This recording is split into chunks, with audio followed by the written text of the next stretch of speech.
Bienvenidos nuevamente. Esta noche vamos a sumergirnos en varias historias inquietantes publicadas en 4chan. Algunas parecen imposibles de creer, pero eso es precisamente lo que las hace tan interesantes. No querrán perderse ninguna. Vamos allá.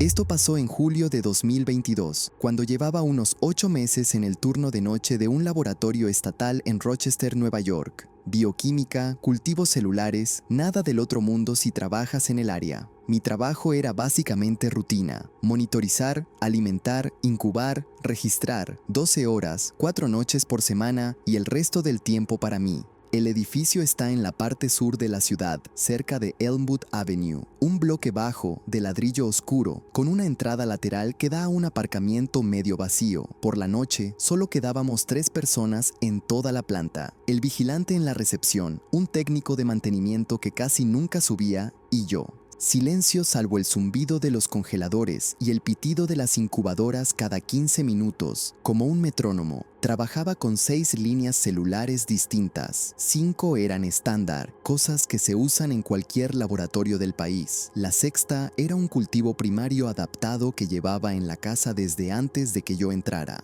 Se identificaba como HR-4, aunque nadie recordaba ya qué significaban las letras. Era la que yo tenía asignada como principal. Al principio no noté nada.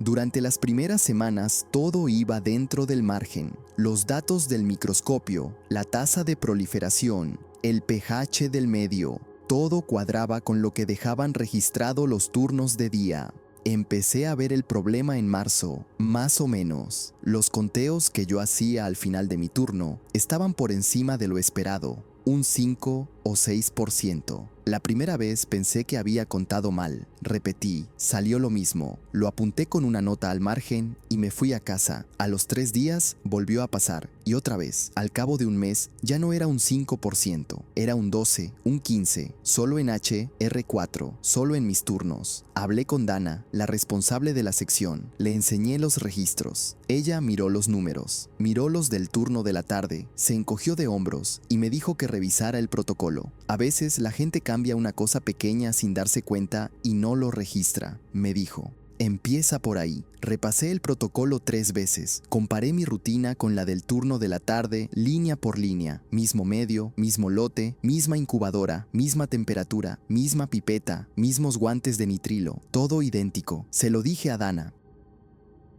Suspiró y me pidió que trajera a Marco, el chico del turno de tarde, para hacer una prueba conjunta. Marco vino un jueves por la noche. Se quedó conmigo desde las 11 hasta las 4 de la madrugada. Trabajamos los dos con HR4, alternando pasos, apuntándolo todo. Los conteos salieron normales, dentro del margen, sin sombra de duda. Marco se fue a las 4:15.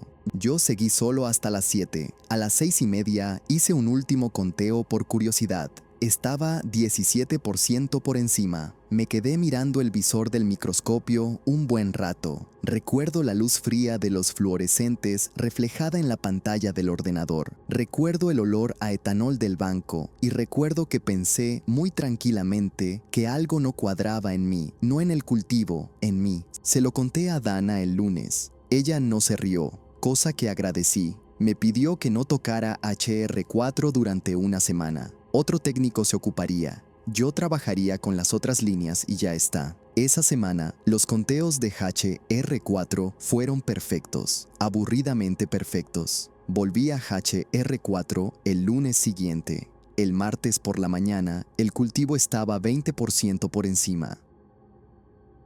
Fue entonces cuando Dana llamó a una tal Priya, del Comité de Bioseguridad. Priya vino un viernes, revisó todo el papeleo, habló conmigo casi una hora, me preguntó por mi ropa, por si fumaba, por si tomaba algún medicamento, por lo que comía antes del turno, por el jabón que usaba, por el detergente de la ropa. Contesté a todo, nada le pareció raro. Me dijo que iban a montar un protocolo de aislamiento. Palabras suyas: control de variables desde cero. La cosa fue así. Me pidieron llegar al laboratorio con la ropa que llevaba puesta y cambiarme en el vestuario por un mono estéril desechable, de los que se usan para salas limpias. Guantes dobles, mascarilla FFP3, cofia, cubrezapatos, gafas selladas.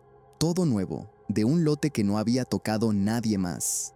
Antes de entrar a la sala de cultivos, me pasaron por una ducha de aire durante casi un minuto. Trabajé así 3 noches seguidas, solo con HR4, y los 3 conteos salieron por encima, 19, 21, 18. Recuerdo la cara de Priya cuando le enseñé los datos del tercer día. No dijo nada durante un rato largo, solo pasaba el dedo por la columna de números arriba y abajo.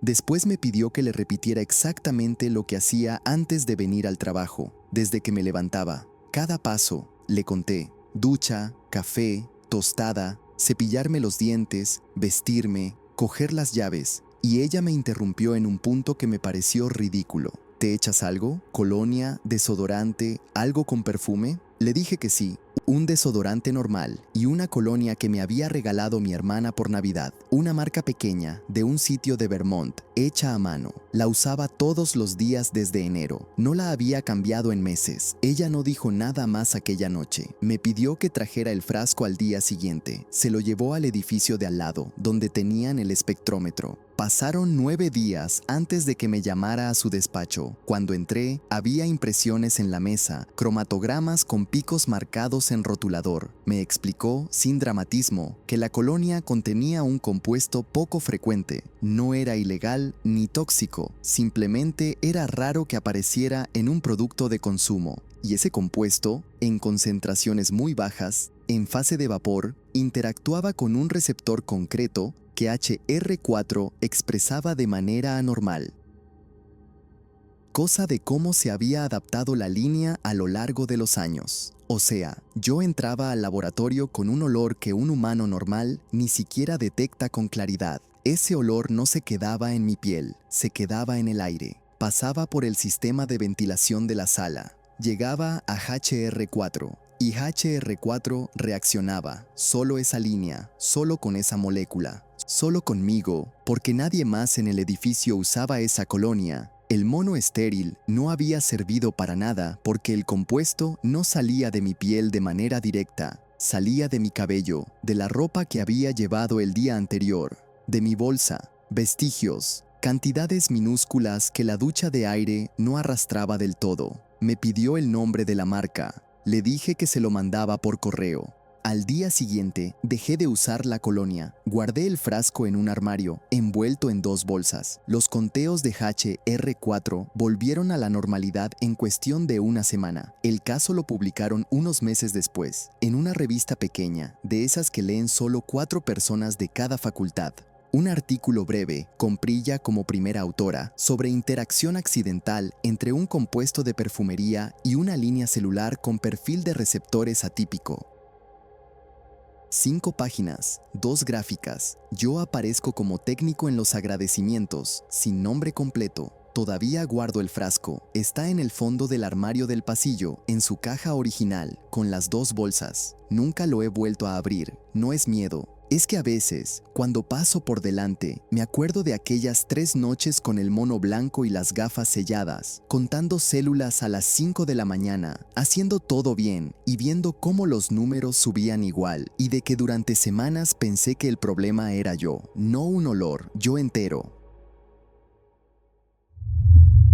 Llevaba 3 años en esto cuando me tocó la dirección de Tampa. Recuperación de deudores por pólizas de seguro, básicamente. La aseguradora te da un nombre, una foto vieja, una última dirección conocida, y tú vas y confirmas que la persona existe, que sigue viva, que se puede localizar. Yo no persigo a nadie, no rompo puertas, solo confirmo que hay alguien detrás del nombre. Octubre de 2021, un lunes, me pasaron el expediente de un hombre que llevaba 8 meses sin pagar una póliza que ya había cobrado. La foto venía de un carnet de conducir vencido, un tipo común, 40 y algo, calvo por la coronilla. La dirección quedaba en la zona industrial, al este de la 41, cerca del puerto, en esa parte donde los almacenes van perdiendo pintura y los letreros de "se alquila" llevan años en las ventanas. Salí temprano. En Florida, en octubre, todavía hace calor pegajoso a las 10 de la mañana, y yo tenía el aire del carro medio roto, así que fui con la ventana abierta. Olía a diésel y a hierba quemada. Puse el GPS y me metí por calles cada vez más vacías, entre naves de metal corrugado y patios llenos de contenedores oxidados. La dirección era un almacén al fondo de un callejón sin salida.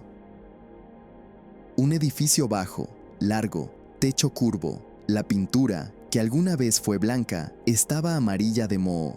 En la fachada quedaba parte del nombre de una empresa que ya no existía, con la mitad de las letras arrancadas. En el estacionamiento no había carros, solo asfalto agrietado y maleza creciendo por las juntas. Bajé del carro y me quedé parado un momento. Todo estaba en silencio. Ni tráfico ni compresores de otras naves. Toqué la puerta principal y no respondió nadie. Pensé en irme. En serio, pensé en escribir "no localizado" en el reporte y ya. Pero rodeé el edificio. Es lo que hago siempre. Uno da la vuelta, confirma que no hay carro escondido, apunta cosas para el reporte y se va. Detrás del almacén había una puerta metálica pintada de gris, entreabierta. Y por la rendija salía luz amarilla, de bombillos viejos, no del sol. Ahí es donde debí darme la vuelta. Empujé la puerta con el nudillo, sin pasar. «¿Hola?», dije. Nada. Volví a llamar, esta vez usando el nombre del expediente. Silencio. Pero no era el silencio de un lugar vacío. Era el silencio de un lugar donde alguien está callado a propósito. Entré. Sé que suena estúpido. En el momento pensé que si estaba dentro, y era él, mejor confirmarlo rápido y salir. El almacén por dentro era enorme. Uno de esos espacios donde antes hubo estanterías, se ven las marcas en el piso, tornillos sueltos, cintas de embalaje pegadas al concreto. El techo alto, con vigas de metal y unos pocos fluorescentes prendidos, 2 o 3, dejando la mayor parte en penumbra. Olía a polvo y a algo más. Un olor dulce que no supe ubicar, como cartón mojado y viejo. En el centro del almacén había un hombre sentado en una silla de oficina normal, con ruedas, en medio del piso vacío. Él estaba de espaldas a la puerta por donde entré, mirando la pared del fondo. Camisa clara, pantalón oscuro, calvo por la coronilla. Coincidía con la foto, pero desde donde yo estaba tampoco podía asegurarlo del todo. No se movió cuando entré, ni cuando cerré la puerta sin querer detrás de mí, porque hizo un ruido metálico que rebotó por toda la nave. Nada. Siguió mirando la pared, y entonces vi el suelo. Alrededor de la silla, en un círculo bastante amplio, había documentos. Puestos en el piso con cuidado, uno al lado del otro, sin superponerse, pasaportes abiertos por la página de la foto. Licencias de conducir de varios estados, no solo de Florida. Vi una azul de Nueva York, una de Texas, otra que parecía de Illinois. Tarjetas de seguridad social, carnets de trabajo con foto y cordón. Había decenas. El círculo tenía como 3 metros de diámetro y estaba lleno. Todos con caras, todos con nombres que no eran el de él. Me quedé quieto, con una mano apoyada en la puerta. La lógica me llegó tarde. En pedazos. Primero pensé que era una oficina de documentos falsos. Después pensé que no, porque los papeles se veían gastados, usados, con esquinas dobladas, con manchas. Eran documentos reales, de gente real. El hombre respiró hondo. Lo escuché desde donde estaba. Un suspiro largo, tranquilo. Ya sabía que iba a venir alguien, dijo. La voz era baja, sin emoción. No se giró. Yo no dije nada. Me di cuenta de que no había pensado qué iba a decir si lo encontraba. Nunca pasa nada. La gente abre la puerta. Uno confirma la cara. Se va. Llevo aquí desde ayer, dijo. Pensé que iban a mandar policía, no a alguien como usted. Yo no soy policía, dije. Se me salió antes de pensarlo. Ya sé. Se quedó callado otra vez. Yo miré el círculo de documentos y sentí que la boca se me secaba. No de miedo puro, todavía no, de estar cayendo en cuenta de dónde estaba, con quién y de que nadie sabía que yo había entrado ahí. Di un paso hacia atrás, muy pequeño. La puerta detrás de mí seguía cerrada pero no con llave. La barra antipánico se podía empujar. Lo estaba midiendo con el cuerpo mientras miraba al hombre. Él seguía sin voltearse. Movió una mano despacio, señalando el piso. «Coja cualquiera», dijo. Yo no entendía al principio. «Cójalo. Usted vino a buscar a una persona, ¿no? Ahí hay personas». Lo dijo así, con esa calma. No como amenaza, como si me estuviera haciendo un favor, como si me estuviera resolviendo el problema del reporte. Miré el círculo otra vez. Vi el nombre de una mujer en un pasaporte, foto de una señora mayor. Vi una licencia de un muchacho joven, pelo largo. Vi una tarjeta de empleado de un hospital de Ohio. Retrocedí. Empujé la barra con la espalda. La puerta se abrió con el mismo ruido metálico y salí sin quitarle los ojos a la silla. Él no se movió, ni siquiera cuando la luz de afuera le rozó el hombro. Se quedó mirando la pared como si yo nunca hubiera estado ahí. Cerré la puerta, caminé rápido hasta el carro. No corrí, no sé por qué no corrí. Me metí, cerré con seguro, prendí el motor, puse las manos en el volante y las tenía frías. Aunque afuera estaba a 30 grados, me quedé ahí 10 minutos. Puede que más. Miraba la puerta gris esperando a que se abriera. No se abrió. El almacén se quedó como me lo había encontrado. Al final arranqué. Salí despacio del callejón, tomé la 41 hacia el norte y manejé 20 minutos antes de parar en una gasolinera a tomar agua. No llamé a la policía, pensé en llamar todo el camino, pensé en qué iba a decir. Hay un señor en un almacén con muchos documentos. No sonaba a nada. Y algo me decía que si volvía con policía a esa puerta gris no iba a haber nadie, ni el hombre, ni la silla, ni el círculo, y yo iba a quedar como el loco que perdió la mañana. A la aseguradora le mandé el reporte esa misma tarde. Escribí que la dirección correspondía a un almacén desocupado, sin señales de actividad reciente, y que no fue posible localizar al deudor. Marqué el caso como no localizable y lo cerré. Nadie me preguntó nada. Esa semana no dormí bien, no por lo que pasó exactamente, por lo otro. Traté de contar los documentos de memoria y me salían números distintos cada vez. 40, 60, más. A cada uno le correspondía una cara y a cada cara le correspondía alguien en algún lado que en algún momento tuvo ese pasaporte, esa licencia, ese carnet del hospital. Pensé mucho en cómo llegaron ahí, si los había comprado, si los había recogido, si a esa gente le seguía haciendo falta el documento o si ya no le hacía falta a nadie. Es la pregunta que no se me quita. El deudor del expediente sigue en el sistema como no localizado. La aseguradora ya habrá pasado el caso a otro. Yo sigo aceptando direcciones, pero desde octubre, cuando la dirección es un almacén, pido que me den otra. Mi madre murió el 6 de enero de 2022, a las 4:20 de la madrugada, en un hospital de Mount Pleasant. Yo estaba en la habitación cuando pasó. Le sostenía la mano izquierda porque la derecha tenía la vía puesta y no quería moverla. Cuando la enfermera me miró y asintió con la cabeza, entendí lo que significaba, pero mi cuerpo tardó como 30 segundos en entenderlo también. Es raro. Uno cree que va a llorar de golpe. No. Primero te quedas mirando la máquina, después miras la ventana, y solo cuando alguien te toca el hombro empiezas a respirar distinto. Volví al apartamento sobre las 7. Vivo en King Street, arriba de una tienda de sándwiches cubanos que a esa hora ya olía a pan tostado y a café. Subí las escaleras de madera despacio. Metí la llave 2 veces al revés antes de acertar. Adentro estaba todo igual que la tarde anterior. La taza de té que yo había dejado a medias, una manta doblada en el sofá, el cargador enchufado sin nada conectado.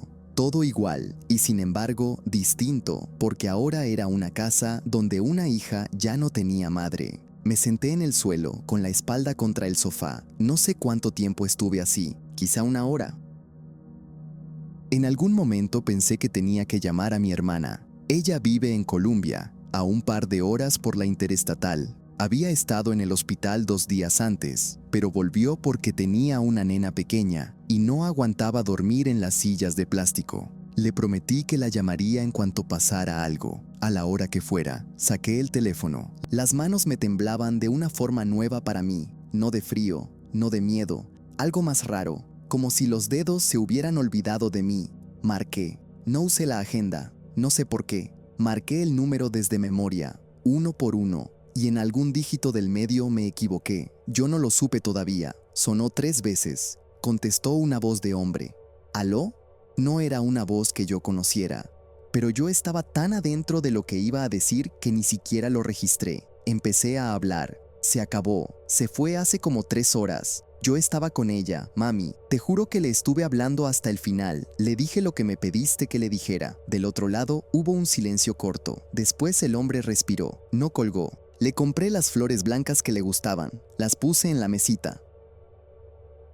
La enfermera dice que no sufrió, pero yo no sé si le creo, porque al final hizo un ruido raro con la garganta, un ruido como cuando alguien intenta decir algo y no puede. Seguí. Le conté que el doctor me había dado un sobre con las cosas de ella, el reloj, los aretes, un pañuelo, que yo no había podido abrir el sobre, que estaba encima de la mesa de la cocina y yo lo miraba desde el suelo y no era capaz. Y entonces, en medio de una frase, oí al hombre carraspear, muy bajito, casi con cuidado. Me detuve. Fue como si alguien hubiera abierto una ventana en pleno invierno. Sentí el aire de golpe. Miré la pantalla del teléfono. El número estaba mal. Un dígito. El 7 en lugar del 8. Un error de nada, hecho con dedos que no eran míos. Se me cerró la garganta. Iba a colgar. Ya tenía el pulgar encima del botón rojo. Y él habló. Te escucho. Estoy aquí. Lo dijo así, bajito, sin apuro. No dijo perdón, ni creo que se equivocó. No dijo, señora, este no es el número.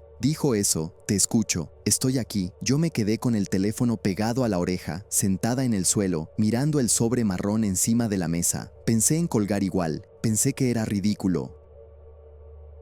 Pensé que iba a arrepentirme. Le dije en voz muy baja, me equivoqué de número. Y él dijo, ya sé, no pasa nada, si quiere, siga. Nunca voy a saber por qué seguí. Puede que porque llamar a mi hermana significaba decirlo en voz alta a alguien que también la iba a perder, y todavía no tenía la fuerza para eso. Puede que porque la voz del hombre era tranquila de una manera muy concreta, como si él ya hubiera estado del lado feo de una llamada así antes. Le hablé de mi madre, le dije que se llamaba Elena, que había nacido en Ponce y que llegó a Charleston en los años 70 con un marido que después la dejó, que trabajó 31 años en la lavandería de un hotel en Meeting Street, que planchaba las sábanas los domingos por costumbre, aunque ya no trabajara allí, que le gustaba el café con leche condensada y ver telenovelas viejas en el canal 53, que se reía con la boca cerrada, como si le diera vergüenza reírse fuerte, que la última vez que me habló en el hospital fue para pedirme que no dejara el aire acondicionado tan bajo en el apartamento porque se me iba a subir la cuenta. El hombre no dijo casi nada. A veces hacía un ruido cortito, macha, para que yo supiera que seguía ahí. Una vez me preguntó cómo se escribía Ponce, y yo se lo dije, y no supe por qué me lo había preguntado. Otra vez, cuando le conté lo del sobre marrón, esperó un rato largo y después dijo, puede abrirlo cuando pueda, no hay apuro con eso. Eso fue todo. No me dio consejos, no me dijo que mi madre estaba en un lugar mejor, no me dijo que iba a estar bien, no me dijo nada de esas cosas que la gente dice porque no sabe qué otra cosa decir. Hablamos 20 minutos, lo sé porque después miré el registro del teléfono, 20 minutos y 14 segundos. Al final le dije, tengo que llamar a mi hermana, y él dijo, sí, llame. Y yo dije, gracias. Y él dijo, otra vez muy bajito, cuídese, y colgó primero. Llamé a mi hermana. Se lo dije. Ella lloró en el teléfono como un animal, un ruido feo, y yo también lloré, pero de otra manera, más de rodillas, más callada. Vino en la mañana. Nos abrazamos en la puerta y estuvimos así como 10 minutos sin hablar. Los días siguientes fueron lo que son esos días. Papeles, llamadas al seguro, un agente de la funeraria que me trataba de usted con demasiada suavidad. Yo funcionaba. Abrí el sobre marrón un martes por la tarde, sola, y no pasó nada. Solo eran cosas. Al mes o así, una noche, me acordé del hombre. Busqué el número en el registro. Estaba ahí, con la fecha, con la hora, con los 20 minutos y 14 segundos. Lo marqué. Sonó 2 veces y saltó una grabación que decía que el número no estaba en servicio. Volví a marcar. Lo mismo. Al día siguiente lo busqué en internet porque los números a veces salen. Ese salió como un número asociado a esas tarjetas prepagadas que se compran en las gasolineras, sin contrato, sin nombre. Uno las carga con $15 y las usa un tiempo y las tira, nada más. Nunca supe quién era. No sé si estaba en Charleston, si estaba en Ohio, si estaba en la carretera. No sé si era joven o viejo. No sé si me contestó desde una cocina como la mía o desde el asiento de un carro parado en un estacionamiento. No sé qué estaba haciendo cuando sonó el teléfono, ni por qué contestó, ni por qué no colgó cuando entendió que yo no lo llamaba a él. A veces, cuando manejo por la 26 de noche y no hay nadie en la carretera, pienso en él. Pienso que podía haber colgado, que era lo lógico. Que era lo que hace uno cuando le entra una llamada rara de una mujer que empieza a hablar de una muerta que él no conoce. Podía haber colgado y no habría pasado nada. Yo habría marcado bien la segunda vez y le habría contado todo a mi hermana y esta historia no existiría. Pero no colgó, y a veces pienso que hay gente así por ahí, gente que uno no conoce, gente cuyo nombre uno nunca va a saber y que en un momento cualquiera de una noche cualquiera decide quedarse en la línea con una desconocida solo porque a la desconocida le hace falta. Y eso me da miedo, de una manera rara, no el miedo feo, el otro, el miedo de que el mundo sea más raro y más ancho de lo que uno cree. No me acuerdo de la voz de él. Me acuerdo de lo que dijo, palabra por palabra, pero la voz se me borró. Es lo único que tenía de él, y se me borró. Aprecio mucho que hayas visto el video completo. Cuéntame cuál fue la historia que más disfrutaste. Y no olvides revisar el resto del canal para seguir descubriendo relatos inquietantes. Hasta luego.